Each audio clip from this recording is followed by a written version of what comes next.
ഇന്ന് നമുക്ക് ചായക്കടയിൽ നിന്ന് വാങ്ങുന്ന പോലുള്ള പൊരിച്ച പത്തിരി നമുക്ക് വീട്ടിൽ തന്നെ വളരെ എളുപ്പത്തിൽ തയ്യാറാക്കിയെടുക്കാം. നല്ല സ്വാദോടുകൂടി നല്ല മൊരിഞ്ഞ് നല്ല അടിപൊളിയായിട്ട് നമുക്കിത് തയ്യാറാക്കിയെടുക്കുന്നത് എങ്ങനെയാണെന്ന് നോക്കാം. അപ്പോൾ വൈകിട്ട് നമുക്ക് ചായയുടെ ഒപ്പം കഴിക്കാം, രാവിലെ ബ്രേക്ക്ഫാസ്റ്റായിട്ട് നമുക്ക് കഴിക്കാം. ഇത് കറി കൂട്ടി വേണമെങ്കിൽ അങ്ങനെ കഴിക്കാം, വെറുതെ കഴിക്കുന്നതാണ് ഏറ്റവും നല്ല ടേസ്റ്റ്. നമുക്കിത് വളരെ എളുപ്പത്തിൽ തയ്യാറാക്കിയെടുക്കാം. വൈകിട്ട് നമുക്ക് കുട്ടികളൊക്കെ ക്ലാസ് വിട്ട് വരുമ്പോഴൊക്കെ അവർക്ക് പെട്ടെന്ന് തന്നെ റെഡിയാക്കി കൊടുക്കാൻ പറ്റുന്ന നല്ലൊരു പലഹാരമാണ് ഈ പൊരിച്ച പത്തിരി. അപ്പോൾ ഇതെങ്ങനെയാണ് റെഡിയാക്കിയെടുക്കുന്നത് നോക്കാം.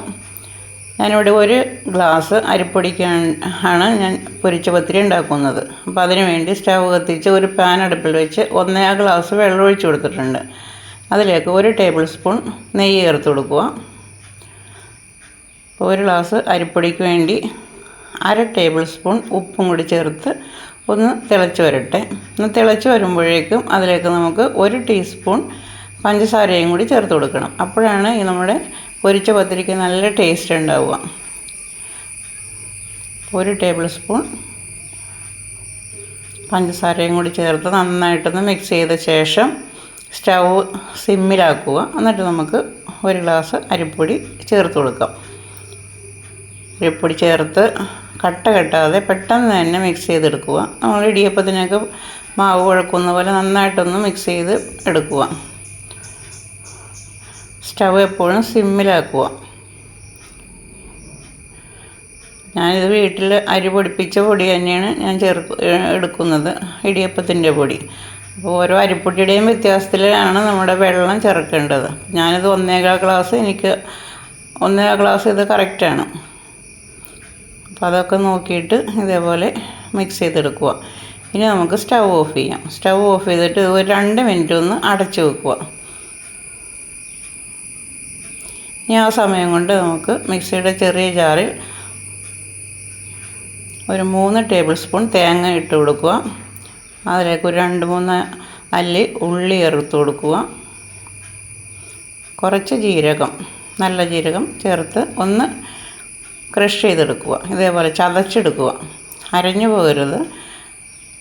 ഇനി നമുക്ക് മാവ് ഒരു വലിയൊരു പാത്രത്തിലേക്ക് മാറ്റി കൊടുക്കാം.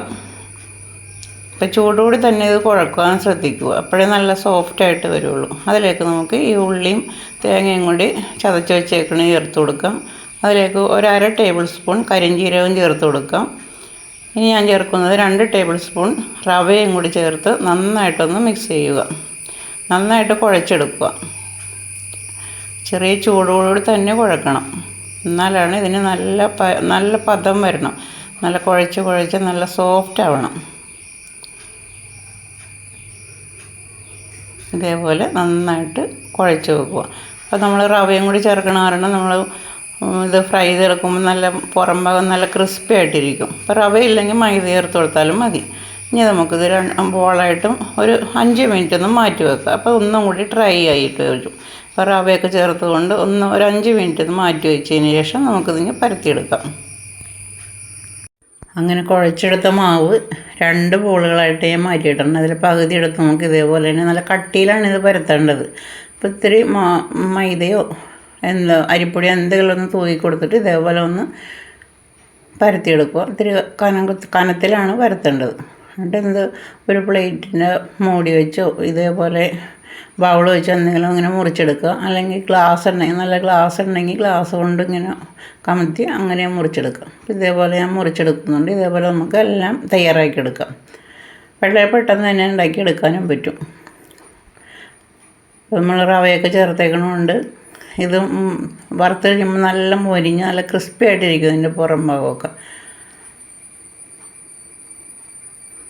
ഇതേപോലെ നമുക്കെല്ലാം തയ്യാറാക്കിയെടുക്കാം.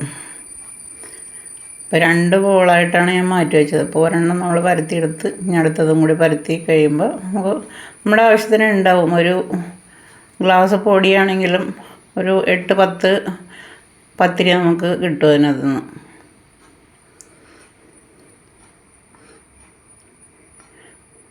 ഒരാഴ്ചയായിട്ട് എനിക്കൊന്ന് വയ്യായികയുടെ പ്രശ്നം കാരണം വീഡിയോ ഒന്നും ഇടാൻ പറ്റിയില്ല. അപ്പോൾ അതുകൊണ്ട് നിങ്ങൾ കാണാതിരിക്കരുത്, നമ്മൾ തന്നെ ഒന്ന് സപ്പോർട്ട് ചെയ്യണം, നമ്മുടെ വീഡിയോ ഒക്കെ ഒന്ന് കാണണം. അപ്പോൾ ഇതേപോലെ എല്ലാം പരത്തിയെടുത്തിട്ടുണ്ട്. ഇത്തിരി കനത്തിലാണ് നമ്മൾ പരത്തിയെടുത്തേക്കണം. ഇനി നമുക്ക് സ്റ്റൗ ഓൺ ചെയ്ത് വെളിച്ചെണ്ണ വെച്ച്, ഞാൻ വെളിച്ചെണ്ണയിലാണ് എല്ലാം തയ്യാറാക്കുന്നത്. കുറച്ച് വെളിച്ചെണ്ണ ഒഴിച്ച് വെളിച്ചെണ്ണ നന്നായിട്ട് ചൂടായി കഴിയുമ്പോൾ ഒന്ന് സിമ്മിലും മീഡിയത്തിൻ്റെ ഇടയ്ക്കിടുക. എന്നിട്ട് ഓരോന്ന് അതിലേക്ക് ഇട്ട് നമുക്കൊന്ന് ഫ്രൈ ചെയ്തെടുക്കാം.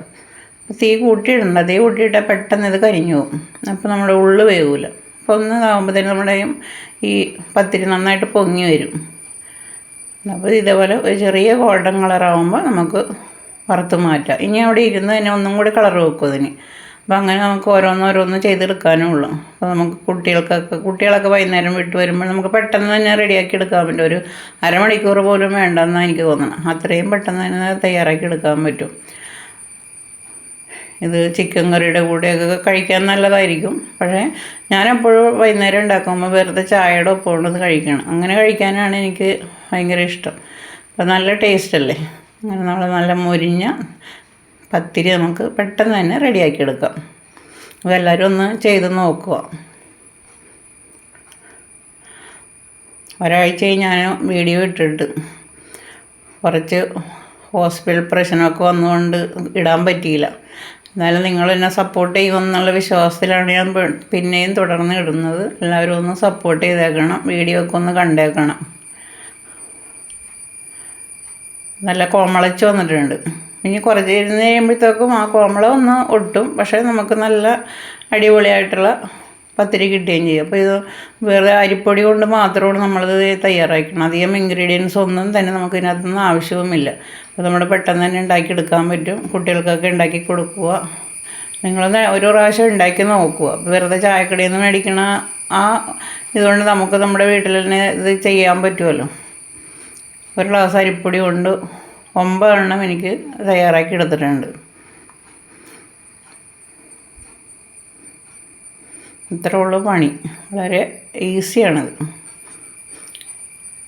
അപ്പോൾ തീ എപ്പോഴും കൂട്ടി വെക്കരുത്. എപ്പോഴും മീഡിയം ടു ലോ ഫ്ലെയിമിൽ വെച്ച് സാവധാനം അരിയിച്ചെടുക്കുക. അപ്പം അങ്ങനെയെല്ലാം നമ്മുടെ റെഡി ആയിട്ടുണ്ട്. നല്ല അടിപൊളി പത്തിരിയാണ്. അത് സൂപ്പർ ടേസ്റ്റാണ്. അപ്പോൾ നമുക്കൊന്ന് പൊട്ടിച്ച് വെക്കാം. നമ്മൾ ഉണ്ടാക്കിയപ്പോൾ നല്ല കോമള കുത്തി വന്നില്ലേ, ഇങ്ങനെ വരും. നമ്മൾ ഇത് പൊട്ടിച്ച് വെക്കുമ്പോൾ ഇതേപോലെ അതിൻ്റെ ഉള്ളുവശം ഇങ്ങനെ ഇരിക്കും. അപ്പം കഴിക്കാൻ നല്ല ടേസ്റ്റാണ്. വേണമെങ്കിൽ ഇത് കറി കൂട്ടി കഴിക്കാം കേട്ടോ. കറി കൂട്ടി കഴിക്കേണ്ട ഒരു ആവശ്യമില്ല. നമുക്ക് വെറുതെ തന്നെ ഇത് നമ്മൾ കഴിച്ച് അങ്ങോട്ട് പോകും. അപ്പോൾ എല്ലാവരും സപ്പോർട്ട് ചെയ്യുക. അടുത്ത വീഡിയോവുമായി നാളെ കാണാം.